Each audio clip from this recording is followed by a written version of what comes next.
संपूर्ण स्वास्थ्य का विज्ञान एवं दर्शन आयुर्वेद। वस्तुतः आयुर्वेद एक विज्ञान ही नहीं अपितु जीवन पद्धति है। हमने इस विषय में काफ़ी चर्चाएं की और अब हम बात कर रहे थे कि रोगों के कारण और उसके बचाव कि कौन की जो प्रारंभिक रोकथाम कैसे किया जाए या प्रारंभिक रोकथाम में योग आयुर्वेद की क्या महत्ता है, मैंने इसकी चर्चा आपसे की, आपने ध्यान से सुना। मैं अब निवेदन करना चाहता हूँ इसको निरंतर आगे ले जाते हुए इसमें जो 7 कारण माने गए हैं वो बाकी जो 6 कारण हैं हम इनके ऊपर चर्चा करेंगे। देखिए कि सच बात है कि रोगी ना हो इस उपायों को करने के लिए हमको ताकत लगानी चाहिए। और मैं आपको इससे पहले इस बात को हमने पूरी ताकत से आपको बताने का प्रयास किया कि रोगी होने के बाद में चिकित्सा करना ये मजबूरी है, रोगी ना हो इसके लिए उपाय करना हमारी बुद्धिमत्ता है। यदि हम रोगों से बचाव के लिए 10% प्रयास करें तो रोगों से हम 90% बच सकते हैं। यानी इधर 10% प्रयास करना चाहते हैं या उधर 90% में आप फंसना चाहते हैं, तो ये आपको सोचना होगा। तो मैं चाहूँगा कि बुद्धिमत्ता इसी में है या हमारी कुशलता इसी में है कि हम 10% को बहाना बना करके ना छोड़ें, 90% के मजबूरी में हमको फंसना पड़े। तो मेरा निवेदन है कि हम अपने दैनिक जीवन में योग को, प्राणायाम को, आसन को प्रश्रय दें, इनका अनुसरण करें, अनुकरण करें, पालन करें, जीवन में अपनाएं। तभी ऋषियों का यह कथन स्वस्थस्य स्वास्थ्य रक्षणम, हम इसको सिद्ध कर पाएंगे। तो यही हमारा प्राइमरी प्रिवेंशन है। इसके लिए जो आयुर्वेद और योग, जैसे हमने आपको एक दिन चर्चा करके बताया था किस तरह से हम हल्दी का दूध, अदरक आदि का सेवन, लहसुन आदि का सेवन, तो ये जो प्राकृतिक और आयुर्वेदिक सहज उपलब्ध उपाय हैं ये ऋषियों की हमारे लिए देन है, उनका हमारे ऊपर उपकार है। इसीलिए हम शास्त्रों में भी इसलिए हम कहते हैं मातृवान पितृवान आचार्यवान पुरुषो वेदः, यानी कि हम पैदा होते ही कहते हैं कि जिसकी माता धार्मिकी है, पिता विद्वान है, अच्छे गुरुजनों का आश्रय है, तो वो बहुत ही सौभाग्यशाली है। इसीलिए हम पितृ ऋण, देव ऋण और हम इसकी कल्पनाएं करते हैं। हम लोग ऋषि ऋण है, पितृ ऋण है, देव ऋण है। ये 3 ऋणों के लिए हम कहते हैं हम जिस दिन पैदा होते हैं, जिस दिन धरती में आ जाते हैं, तीनों ऋणों से हम उस समय पर जकड़े हुए होते हैं। उन 3 ऋणों को स्मरण रखने के लिए जब हमारी बुद्धि थोड़ी ठीक हो जाती है तो हमारे यहाँ जो परंपरा रही उपनयन की, जिसको जनेऊ या यज्ञोपवीत कहते हैं, उन 3 ऋणों से हम बंधे हुए हैं, 3 ऋणों से मुक्त नहीं हो सकते हैं। तो 3 ऋण कौन से हैं कि जो माता पिता ने जो हमको उपकार किया इस धरा पर ला करके, विद्या से लेकर के, शिक्षा से लेकर के जितने भी कष्ट को सहन करते हैं, वो ऋण हमारे सर पर हमेशा होता है, हम उसको भूले नहीं। इसी तरह से देव ऋण क्या है कि जितने भी, चाहे वो जल है, वायु है, अग्नि है, आकाश है, पृथ्वी है, नदियां हैं, वृक्ष हैं, जितने भी अखंड जो ये ब्रह्मांड है, वो उसका हमारे ऊपर ऋण है। जिस जल से हम प्राण पाते हैं, जिस अन्न से जीवन पाते हैं, फिर इसी तरह से जो ऋषि लोग हुए, जितने भी हमारे पूर्वज हुए, उन पूर्वजों ने हमारे लिए जितना जो उपकार किया है, एक एक ऋषि ने अपने आप को, कणाद जैसे ऋषि हुए, हमारे यहाँ दधीची जैसे ऋषि हुए, उन्होंने किसी जाति के लिए, किसी कास्ट के लिए, आज जाति के नाम पर, आज धर्म के नाम पर जो एक लड़ाई और झगड़ा, यदि आप थोड़ा सा प्राचीन काल की ओर दृष्टिपात करोगे तो उन्होंने मनुष्य मात्र की बात करी। उन्होंने कभी यह नहीं देखा कि इसका प्रयोग कौन करेगा। उन्होंने ये देखा कि मानवता जो पीड़ित है, उस मानवता की पीड़ा को कैसे दूर किया जा सकता है। जैसे मैंने पहले भी कहा, हमारी तो प्रार्थनाएं भी वह बहुवचनांतक हैं। हमने सबके लिए बात करी। हमने ये नहीं कहा कि वो भगवान मेरे को मोक्ष दे दे, हमने तो सबको ले जाने की बात करी। हमने नहीं कहा कि भगवान तू मुझे ही सिर्फ सुख दे दे, हमने सबके लिए कहा सर्वे भवन्तु सुखिना सर्वे सन्तु निरामया। ये हमने प्रार्थनाएं करी। तो इसीलिए इस चीज़ को हम समझें, और अब भी नहीं समझें तो हम कब समझ पाएंगे। तो मैं बात कर रहा था कि बचाव के और जो उपाय, बचाव के उपाय में हम बात करते करते पहुँचे थे द्वितीय जो रोकथाम है, सेकेंडरी प्रिवेंशन। इसका जो लक्ष्य होता है कि जिस रोग का आक्रमण एक बार हो गया हो दोबारा ना हो।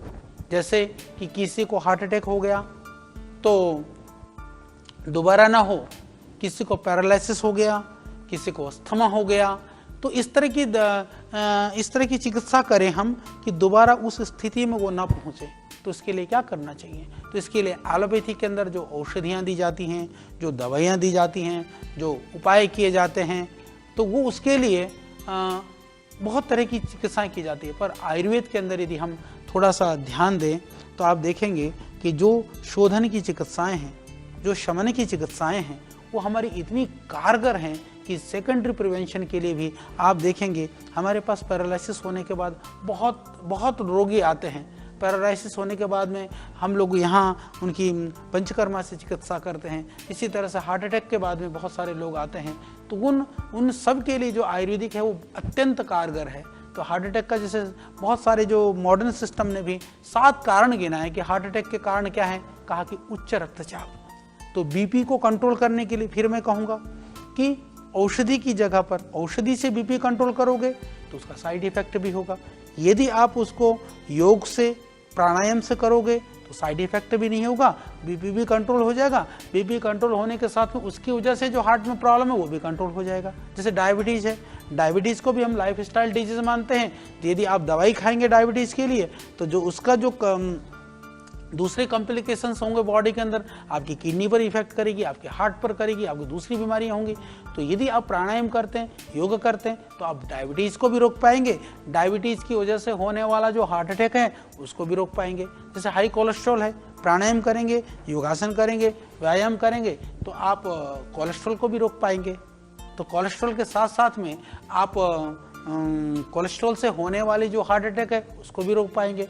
कोलेस्ट्रॉल से होने वाले जो दूसरी प्रॉब्लम्स हैं आप उसको भी रोक पाएंगे। तो ये दोनों ही चीज़ है। ये आयुर्वेद और योग एक कई चीज़ों में सहयोग करता है। यानी कि जैसे एलोपैथी की जो केमिकल वाली औषधियाँ होती हैं वो एक जगह पर तो आपको सहयोग करेगा, पर बहुत सारी जगह पर वो असहयोग करता है। फर्क यही है। यानी आयुर्वेद में जैसे मान लीजिए मैं एक चीज़ कहूँ कि जैसे आपने त्रिफला खाया, त्रिफला तो आपने ले लिया, किसके लिए लिया? रात को कब्ज रहता है, सबको पता है कि यदि कब्ज रहता है तो हमको त्रिफला खा लेनी चाहिए, खा लो भाई। पर त्रिफला सिर्फ कब्ज को ही दूर नहीं करता है, त्रिफला आपकी आँख की रोशनी को ठीक करता है, त्रिफला आपके लीवर को ठीक करता है, त्रिफला आपके डाइजेशन को ठीक करता है, त्रिफला आपके मोटाप को भी ठीक करता है, त्रिफला आपकी स्किन को भी ठीक करता है, त्रिफला आपके एज को भी ठीक करता है, त्रिफला आपके जो मसल्स और जो बॉडी के अंदर यदि मान लीजिए यूरिक एसिड वगैरह बढ़ा हुआ है उसको भी ठीक करता है। यही तो आयुर्वेद की विशेषता है। यानी कि आपने त्रिफले का सेवन तो किया था, सिर्फ ठीक करने के लिए अपने कब्ज को, कॉन्स्टिपेशन को, पर वो बहुत सारे रोगों को ठीक कर रहा होता है। परंतु यदि एलोपैथिक में आप कुछ मेडिसिन ले लेते हैं तो मान लीजिए आपने डायबिटीज़ के लिए ले ली, पता चला कि और कुछ प्रॉब्लम हो गई। तो इस तरह से जैसा अधिक वेट बढ़ रहा है, वजन बढ़ना भी, और आयुर्वेदिक औषधियों में भी, क्योंकि वो रोग को तो ठीक करती ही करती हैं, साथ में रोग का कारण में भी वो सहयोग करती हैं। तो जैसे जो कारण गिनाए गए, जैसे हार्ट अटैक के लिए जैसे मैंने बताया आपको, तो जैसे मधुमेह हो गया, हाई कोलेस्ट्रॉल हो गया, हाई बीपी हो गया, अधिक वेट होना हो गया, या तंबाकू आदि नशे का जो सेवन करना हो गया, या जो शारीरिक श्रम है उसका जो अभाव हो गया, या वंशानुगत कारण भी जो हेरिडिटी है। बहुत सारे लोग भाई बहन आते हैं हमारे पास, वो कहते हैं आचार्य जी हमारे तो हेरिडिटी में हमको बीपी है, हमको शुगर है, या हमको इस तरह की बीमारियां हैं घर में, हम क्या करें? तो एक और मात्र एक ही उपाय है, एक ही कारण है कि आप योगासन करिए, प्राणायाम करिए, ध्यान करिए, सकारात्मक सोचिए, जीवन के अंदर में उत्साह और आनंद के भाव में रहिए। क्योंकि हम हताश, निराश और निराशा के जीवन को जिएंगे तो कभी भी हम रोगों से मुक्त नहीं हो सकते। यानी जब हम परेशानियों से भी मुक्त होना है तो परेशानियों से परेशान होकर के नहीं, परेशानियों में हम उत्साह से विजय प्राप्त करके कष्ट से मुक्त हो सकते हैं। यही बात रोग के लिए हम इसको समझें। और मैं एक बात यही मैं आपको कहना चाह रहा था कि वंशानुगत कारण हो चाहे अन्य शरीरगत कारण हो, तो आधुनिक चिकित्सा पद्धति में मैं मानता हूँ कि बहुत सारी दवाइयाँ भी हैं, कुछ कारण हम उसके माध्यम से नियंत्रित भी कर सकते हैं। मैं ऐसा नहीं कहूँगा कि एलोपैथी में कुछ भी नहीं है, बहुत कुछ आप कर सकते हैं। कुछ सीमा तक उनको आप रोगों को रोक सकते हैं, उनकी पुनरावृत्ति को भी रोक सकते हैं। परंतु यदि मैं आयुर्वेद की बात करूं तो मैं कह सकता हूं कि इस दिशा में जो आयुर्वेद जो है बहुत ही दीर्घकालिक, या मैं ये कहूं कि हमको स्थायी सफलता मिल सकती है। यदि आप तुलना करें कि मॉडर्न में और आयुर्वेद में, तो जैसे जहां एक्यूट वाली स्थिति है वहां पर आप आयुर्वेद एलोपैथिक को आप दे दीजिए, परंतु जहाँ पर यदि आप बहुत लंबे समय तक या दीर्घकालिक या बहुत ही पूरा लाभ देना चाहते हैं तो वहाँ योग और आयुर्वेद का आलम्बन आप ज़रूर ले लें। तो जो सेकेंडरी प्रिवेंशन वाला जो काम है उसके लिए मैं ऐसा मानता हूँ कि यहाँ पर भी योग और आयुर्वेद की भूमिका बहुत बड़ी भूमिका है। हम इसको समझें और जितने भी जो मॉडर्न सिस्टम से जुड़े हुए जो डॉक्टर बंधु हैं, चिकित्सक हैं, जो मुझको देख रहे हैं या जो आप हमसे जुड़े हैं, मैं उन सबसे भी निवेदन करूंगा कि आग्रह न रखें। देखिए, पैथी कोई चीज़ होती नहीं है, वो तो जब मुंह के अंदर चली जाती है तो बायोकेमिस्ट्री काम करती है। तो पैथी के आग्रह में हम रोगी का हित बाधित ना करें, ये हमको ध्यान रखना बहुत ज़रूरी है। तो रोगी का हित जिसमें होता हो, हाँ ठीक है, मैं मानता हूँ कि आपने जिस विधा को पढ़ा है, जिस विद्या को आपने जाना है, आप उसी विधा के अंदर उन चीज़ों का समाधान ढूंढेंगे। पर यह सौभाग्य इस देश का कि हमारे देश के अंदर यदि हमको आयुर्वेद और योग विधा से जुड़ने का सहज और सरल मार्ग मिला हुआ है तो ये एक अच्छे चिकित्सक का कर्तव्य है कि हम उस विधा से भी लोगों को जोड़ें। क्योंकि रोगी अपने आप कई बार कई चीज़ों को नहीं समझता है, वो चिकित्सक को भगवान समझता है। तो भगवान बनना है तो मेरे भाई, तो मेरी जिम्मेदारी ज़्यादा बनती है, आपकी जिम्मेदारी ज़्यादा बनती है। तो मेरा यही निवेदन है। तो उसके बाद फिर हम बात करते हैं, तीसरे नंबर पर आता है नियंत्रण, जिसको हम कंट्रोल बोलते हैं। कंट्रोल की बात करें तो नियंत्रण की बात करूँ तो इस क्षेत्र में आयुर्वेद कुछ रोगों के संदर्भ में यदि आयुर्वेद से देखें तो जैसे मॉडर्न वाला बहुत एडवांस है कई चीज़ों में। देखो, जहाँ एलोपैथी की प्रशंसा की बात, एलोपैथी की प्रशंसा की बात नहीं, ये रोग की हित की बात है। मैं बार बार इस बात को, शब्दों को मैं दोहराना चाहूँगा। मैं आपको नहीं कहता कि, मैं ये नहीं कहता हूँ कि आप पैथी की बात करें, मैं बात करूँगा कि आप रोगी की हित की बात करें। तो रोगी की यदि हम हित की बात करते हैं, जो कंट्रोल वाला जो काम है उसमें जैसे जितने भी बैक्टीरियल और जो वायरल जो डिजीज़ हैं, जो संक्रमण है विषाणुओं का और जीवाणुओं का, जितने भी जो इन्फेक्शंस हैं, उनमें कंट्रोल में निश्चित रूप से मॉडर्न वाला काफ़ी कारगर है। हम आयुर्वेद की यदि बात करते हैं तो उससे मॉडर्न मेडिकल साइंस आगे है। परंतु फिर मैं उसी बात पर आता हूँ, कंट्रोल करना है आपको रक्तचाप का, आप मॉडर्न से नहीं कर सकते हैं। कंट्रोल करना है डायबिटीज़ को, आप नहीं कर सकते हैं। कंट्रोल करना है कोलेस्ट्रॉल को, आप नहीं कर सकते हैं। कंट्रोल तो हम करेंगे, परंतु कंट्रोल का मतलब ये हुआ कि एक लेवल तक रोकने का। पर कंट्रोल करते हुए भी जो एलोपैथिक या मॉडर्न मेडिसिन है वो कहीं ना कहीं अंदर दुष्प्रभाव कर रही होती हैं शरीर में। कंट्रोल करते हुए भी आयुर्वेद उस शरीर के दुष्प्रभाव को, योग शरीर के दुष्प्रभाव को भी रोक रहा होता है। यानी फिर मैं इस बात को कहूँ, कंट्रोल हम योग से भी कर सकते हैं, कंट्रोल हम आयुर्वेद से भी कर सकते हैं, कंट्रोल हम एलोपैथिक से भी कर सकते हैं। कुछ चीज़ों में योग आयुर्वेद से नहीं कर सकते, वहाँ तो मजबूरी है, बैक्टीरियल और वायरल प्रॉब्लम में। पर बाकी में बीपी में, शुगर में, डायबिटीज़ में, इसमें कर सकते हैं। परंतु वहाँ कंट्रोल करते हुए एलोपैथिक से आपको साइड इफेक्ट झेलने के लिए तैयार होना पड़ेगा। यहाँ कंट्रोल करते हुए आप क्योर की तरफ बढ़ेंगे। तो चौथा नंबर हमारा आता है, कंट्रोल के बाद में क्योर ही आता है। क्योर को, जिसको हम रोग निर्मूलन कहते हैं, कि हम रोगों को पूरी तरह से समाप्त करें। तो इसमें तो मेरे भाई एलोपैथिक में तो क्षमा करिएगा, क्योर शब्द प्रयोग करना भी अपराध है कि किसी रोग को हम ये नहीं कह सकते हैं कि जुकाम भी क्योर होता है। तो जहां जिस मेडिकल साइंस की डिक्शनरी में ही जिस शब्द का उच्चारण ही अपराध हो, तो फिर आप कैसे आशा कर सकते हैं कि वहां से ये सारी डिजीज क्योर होंगी।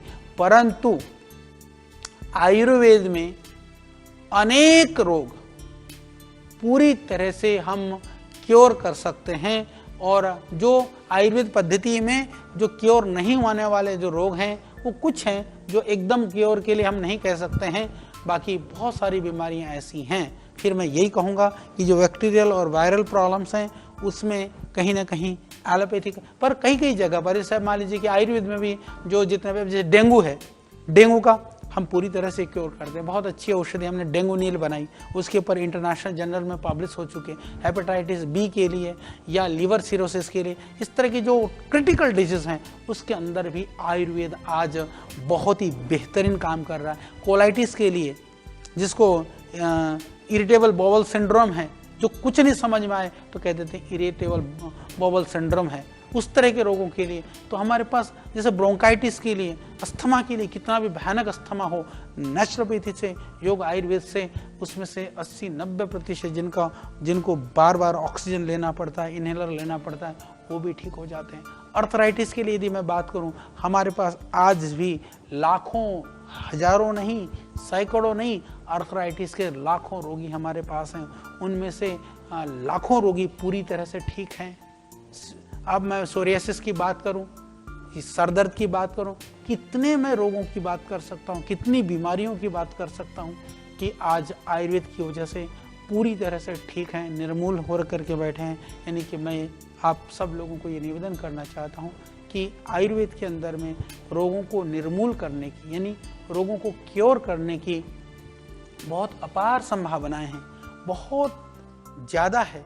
तो हम बेहिचकिचाहट, बिना संकोच के, हाँ मैं मानता हूँ कि आज से पहले, यानी आज से पहले कुछ वर्ष से पहले, ठीक है, एलोपैथी का जब थोड़ा बोलबाला शुरू हुआ, आयुर्वेद में रिसर्च या एविडेंस मेडिसिन के रूप में हम पीछे गए, तो लोगों ने बहुत सारे भ्रमों को भी फैलाया है। पर आज आप भ्रम से परे हैं, क्योंकि आज एविडेंस है। आप हमारे पीआरआई को साइट को आप जाइए, उसको साइट को विजिट करिए, उसके अंदर बहुत सारे रिसर्च पेपर हैं, बहुत सारे एविडेंसेस हैं जो हम लोगों ने उसके अंदर डाटा रखा हुआ है। जैसे मैंने बताया कि कोई जानना चाहता है तो हमारा जो PMRS सॉफ्टवेयर है, उसके अंदर जो हमारे पास पूरा जो 80 लाख से ज़्यादा पेशेंट्स का डेटा है वो आप करके आप देख सकते हैं। तो ये इतने, इससे ज़्यादा हम आपको और क्या एविडेंसेस दे दें। यानी कि हमारे पास पेशेंट्स का डाटा है, हमारे पास प्री क्लिनिकल का डाटा है, हमारे पास क्लिनिकल ट्रायल का डाटा है, हमारे पास इन विवो का डाटा है, हमारे पास इन विट्रो का फैसिलिटीज़ का डाटा है। हम हर लेवल पर काम कर रहे हैं। तो सारी चीज़ जब है, सब कुछ होने के बाद जब हम कह रहे हैं कि बहुत सारे स्थानों पर आयुर्वेद की भूमिका अधिक श्रेष्ठ है, इसके साथ मैं एक बात और कहना चाहता हूं आपको कि आयुर्वेद की भूमिका तो श्रेष्ठ ही है। हमको बैठ करके ये चिंतन भी आज होलिस्टिक अप्रोच की बात करने की जाने लगी है। कुछ जो अच्छे मॉडर्न के साइंस के जो डॉक्टर वो भी कहते हैं, मैं भी इस बात के लिए बिल्कुल आपके पक्षधर हूँ कि होलिस्टिक ट्रीटमेंट वाली जो बात भी हमको करनी चाहिए। क्योंकि बात इसलिए करनी चाहिए कि कहीं कहीं पर जहाँ मॉडर्न सिस्टम से ज़्यादा लाभ हो सकता है उतना उसको करें, परंतु जहाँ आयुर्वेद से हो सकता है वहाँ पर उसको करें। यानी कि हम दोनों को मिला करके संयुक्त चिकित्सा भी यदि आवश्यकता पड़े तो ये भी करनी चाहिए। पर दुर्भाग्य से बहुत सारे ऐसे हमारे जो मॉडर्न के जो चिकित्सक हैं, डॉक्टर हैं, हे तू आयुर्वेदिक दवाई ले रहा, बिल्कुल मत लेना। भाई ये क्या बात है, क्या ले रहा है, क्या खा रहा है, उसमें क्या है, वहाँ तक जानने की वो जहमत नहीं उठाना चाहते हैं। ये तो बहुत ही आग्रह। आज मैं बात कहना चाहता हूँ, जैसे कोरोना के लिए भी चाइना के अंदर उन्होंने मॉडर्न मेडिसिन के साथ में चाइनीज़ मेडिसिन को उठाया और उससे उनको बहुत लाभ मिला। पर दुर्भाग्य से हिंदुस्तान में आज भी हम ताकत लगा रहे हैं कि आपको कोरोना के लिए आयुर्वेद में बहुत सारे औषधियाँ हैं। मेरे कई हमारे पेपर भी पब्लिश हो चुके हैं इंटरनेशनल जर्नल में कोरोना के ऊपर। पर दवाइयाँ आज जो हमारे पर भरोसा रख करके बहुत सारे भाई बहन खा करके वो कोरोना पॉजिटिव था, नेगेटिव होकर के घर आ गए, पर हमको क्लिनिकल ट्रायल के लिए हमको नहीं मिल पाई, ये दुर्भाग्य की बात है। तो यदि हम मिल बैठ करके करें तो ये कर सकते हैं। तो यही मैं कहना चाह रहा था, जो एक्यूट मैनेजमेंट के अंदर भी जैसे मैंने कहा कि आज हमको एलोपैथी का बिल्कुल आश्रय लेना चाहिए। जैसे हृदयाघात है, पैरालिसिस हो जाता है या एक्सीडेंट हो जाता है, या जैसे शल्य चिकित्सा जैसे कि सर्जरी वगैरह के लिए जो स्थितियां हो जाती हैं, उनमें बिल्कुल हमको मॉडर्न चिकित्सा का आश्रय ले लेना चाहिए। परंतु आयुर्वेदिक क्षेत्र में भी अभी हमको और अनुसंधान करने चाहिए। आयुर्वेद की जो शल्य चिकित्सा उनको पुनः प्रतिष्ठापित करना चाहिए। जैसे मैंने कहा कि आयुर्वेद में आज भी क्षार सूत्र के लिए जब फिस्टूला हो जाता है, बिल्कुल अंदर तक पहुंच जाता है, मॉडर्न सर्जरी के अंदर में कोई भी ऐसी विधा नहीं है, ऐसा उपाय नहीं है कि जो आप उसे रोक सके। सिर्फ आयुर्वेद आज भी रोकता है। इसी तरह से जो अंग प्रतिरोपण करने वाली जो अवस्थाएं आदि को आगे बढ़ाने की आवश्यकता है। इसी तरह से जो लास्ट में हम जो 6 और 7 नंबर की हम बात करते हैं, जो पुनर्स्थापन और समन वाला जो जैसे हम बात करते हैं रिहेबिलिटेशन और जो पैलिएशन वाली जो बात करी जाती है, दोनों ही उपचार जो प्रक्रियाएं कारगर हैं हमारे आयुर्वेद में, हमारे ऋषियों ने, क्योंकि यह सहस्रों वर्ष पुरानी है, सस्ती है, सरल है, प्रामाणिक है, सुरक्षित है, यह वैज्ञानिक धरोहर है। इसीलिए हम अपनी जो संस्कृति का संरक्षण आयुर्वेदिक चिकित्सा को माध्यम को लेकर के बहुत सारे काम कर सकते हैं।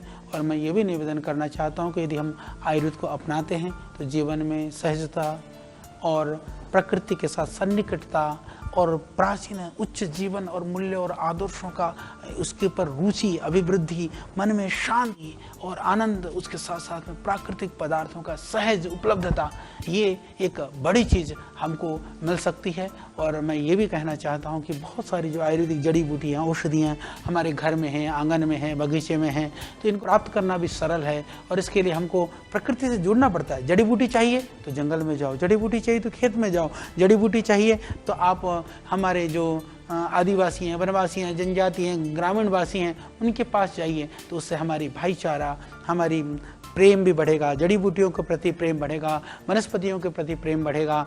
और जो है हम अपने जीवन की रक्षा के लिए हम प्रकृति रक्षा करने का भी हमारे ऊपर एक भावना बढ़ेगी। और मैं इससे आगे बात करूं तो विदेशी जो पैसा है जो विदेशों में चला जाता है, हमारे देश की अर्थव्यवस्था जो बिगड़ रही है वो भी सुधरेगी और उससे उसका संरक्षण भी हो जाएगा। और सारी चीज़ें यदि हमारे देश में उपलब्ध हो जाती हैं तो विदेशियों से मंगाने के लिए विदेशी मुद्रा को हमको खर्च नहीं करना पड़ेगा। इसीलिए हम आयुर्वेद को बढ़ा करके, जड़ी बूटी आधारित चिकित्सा विधा को बढ़ा करके संपूर्ण विश्व की आर्थिक स्थिति को सुदृढ़ कर सकते हैं और पूरी दुनिया के जो स्वास्थ्य के क्षेत्र में हम स्वावलंबी बना सकते हैं। और मैं ये भी मानता हूँ कि जब जड़ी बूटियों का प्रयोग ज़्यादा बढ़ेगा तो हम अपनी कृषि को बढ़ा करके, जड़ी बूटी के कृषि कार्य को बढ़ा करके किसानों की आय में भी वृद्धि कर सकते हैं और पर्यावरण का भी संरक्षण कर सकते हैं। और बड़ी बात यह है कि योग और आध्यात्म पूरक हैं। इसके माध्यम से हम अपने सिर्फ आध्यात्मिक ही नहीं, भौतिक ही नहीं, अपनी संपूर्ण उन्नति कर सकते हैं। तो इसीलिए हम योग और आयुर्वेद के प्रति जुड़ें। और कल फिर मैं आयुर्वेद के नए परंपरा को, नई जानकारियों को लेकर के आपको मैं अन्य विषयों के विषय में बताऊंगा। और आप इस कार्यक्रम से जुड़िए, हमसे जुड़िए और आयुर्वेद की गहराइयों को, रहस्यों को सरल भाषा में बड़े आनंद के साथ आप जानिए। कल तक के लिए प्रणाम।